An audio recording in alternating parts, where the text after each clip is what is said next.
Bueno,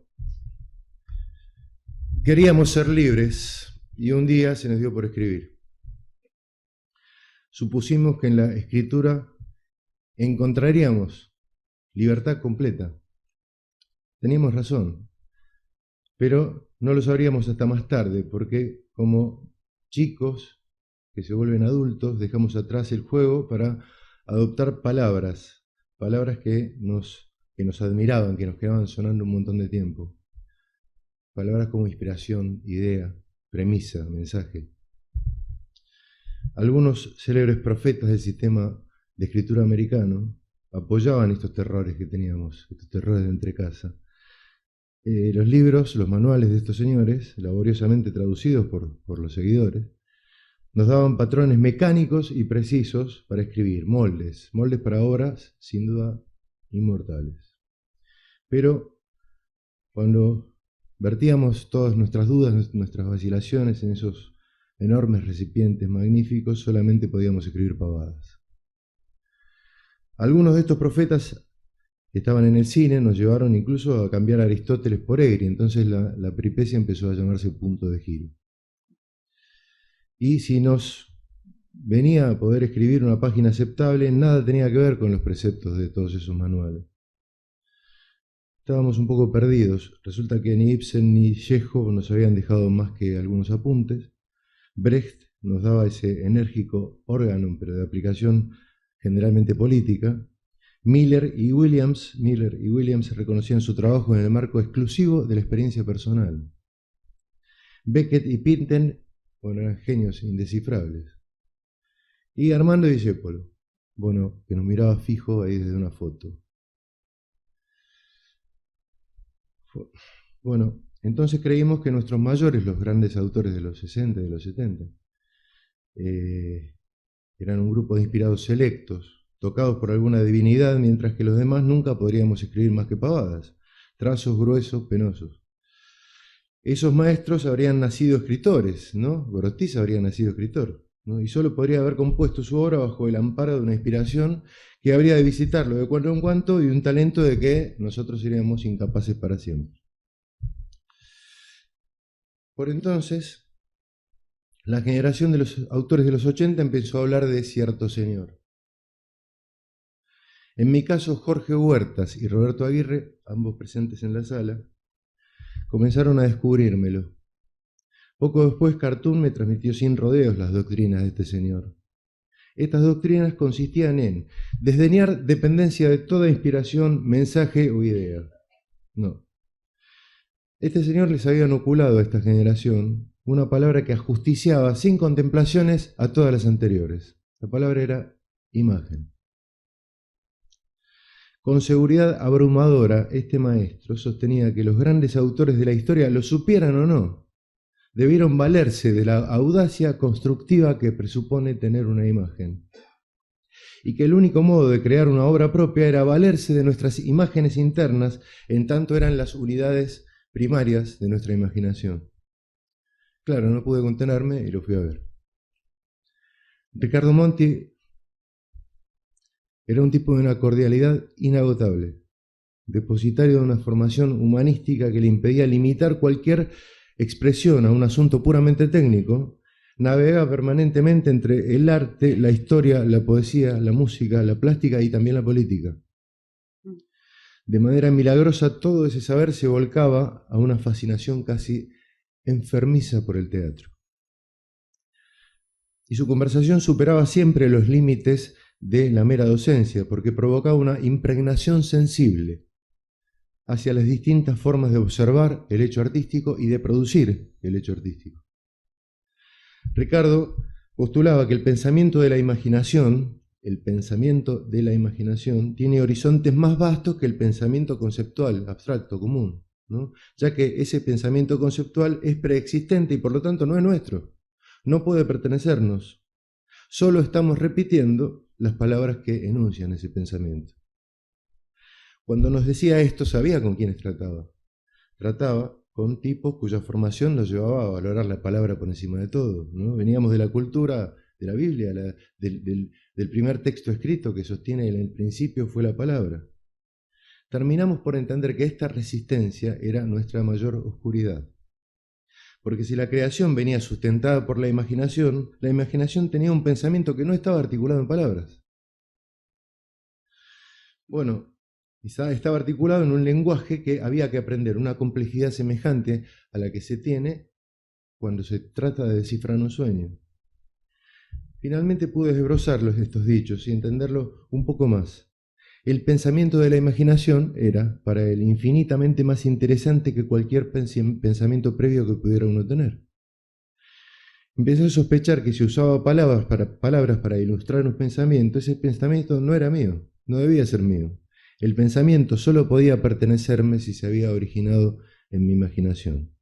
Pero, ojo, la imaginación no opera con patrones fijos, no respeta tiempos, ni acciones, ni espacios. Hay que despojarse de mucho prejuicio para entender que lo que la imaginación capta como belleza tiene que ser verdad, aunque no lo sea.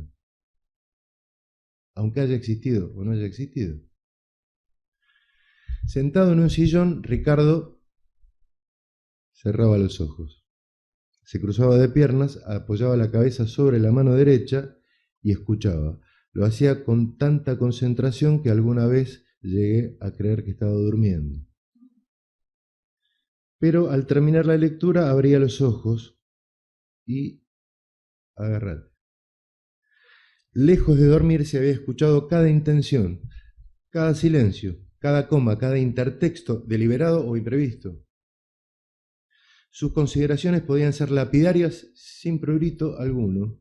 Idéntica frescura tenía para el elogio. No subestimaba ningún género, por alejado que pudiera estar de su propia forma de concebir la dramaturgia. Al hablarnos era un permanente aliado de nuestra imaginación, no de la suya. Jamás proponía un camino preestablecido. Las posibilidades de trabajo eran aplicables exclusivamente para la obra que estaba analizando y para ninguna otra, ni siquiera del mismo autor. No indagaba autores, indagaba lo que las obras le pedían a sus autores. Las nociones que nos transfería eran nítidas, pero su aplicación necesitaba tiempo, como necesita tiempo cualquier crecimiento. Como una epifanía, un día logró hacerme llegar a un descubrimiento milagroso. Nuestras obras no dependen de nuestro pensamiento, sino al revés. El pensamiento artístico realmente importante es aquel que uno puede extraer de su propia obra. Y el camino de aprender a reflexionar sobre la propia imaginación no es complejo o sencillo, es simplemente el único pensamiento artístico posible. Quien está creando, en definitiva, es el pensamiento de la imagen que tiene su propia lógica, su propia articulación y su enorme belleza, porque lo que resulta determinante en una obra son las imágenes personales e intransferibles de su autor. Me dijo, la autenticidad es la única cosa que no se puede pedir prestada. Y claro, la recurrencia permanente a la imagen nos ponían en peligro de un vago esoterismo que ignoraba la palabra para merodear en el campo del inconsciente. Era entonces que, cuando el conjunto de imágenes estaba plasmado en todos sus sentidos, en todas sus complejidades, llegaba así el momento de las palabras. Ahí aparecía otro Ricardo, el lector profuso, extenso conocedor del idioma, de sus madrigueras, preciso, minucioso, aquel que, contra toda costumbre, no desdeñaba adjetivos o adverbios cuando podían estar contando una historia. Ese Ricardo había desversado escrupulosamente nuestras imágenes y nos había llevado a formular de qué eran metáfora, y para honrarla sabía qué palabras sobraban y cuáles había que seguir buscando. Todo esto no significa que aplicara ninguna perspectiva, por el contrario, interrogaba con aridez psicoanalítica hasta convencerse de cuál era el estado de nuestro pensamiento. Y entonces, además de sugerir, pedía sugerencias, nos obligaba a intervenir como si fuéramos nuestro propio mentor. Los discípulos no éramos sujetos pasivos, ¿no? Esperando la palabra del maestro, no. Por el contrario, estábamos exhortados a una intervención permanente. Debíamos ser nuestro más riguroso crítico con parámetros autónomos que surgieran de nuestra percepción del mundo, no necesariamente iluminista, ni mitológica, ni religiosa, sino cualquiera de ellas, o todas ellas, o cualquiera otra. Nos entrenaba, en definitiva. nos entrenaba para analizar nuestro trabajo y el de los demás. Estábamos cara a cara con un enemigo declarado de cualquier forma de dependencia, y esto no era inocente. Decía que si el destino puso en sus manos estas nociones, a partir de la dictadura militar, fue claro para él cuál debía ser su misión. Y he aquí el origen de su extraordinaria generosidad. A las angustias de las desapariciones y de los exilios se sumaba la angustia de una cultura pujante que Ricardo había vivido hasta los 70 y que el golpe militar estaba desarticulando a sabiendas. Esto le reveló que debía transmitir lo que sabía como una forma de antítesis, una misión personal de resistencia cultural a una dictadura mortífera en todos los sentidos. Sin ir más lejos, entre los alumnos que se le aparecieron en esa época, reconoció a algunos infiltrados de los servicios. Por lo tanto, transmitir sus descubrimientos, transmitir sus estrategias constructivas no era otra cosa que un acto militante. Y transmitirlo con este propósito encerraba en su esencia la intención de que el que lo recibía lo transmitiera a la vez. Monti nos llevaba a explorar lo que finalmente significaba ser libres.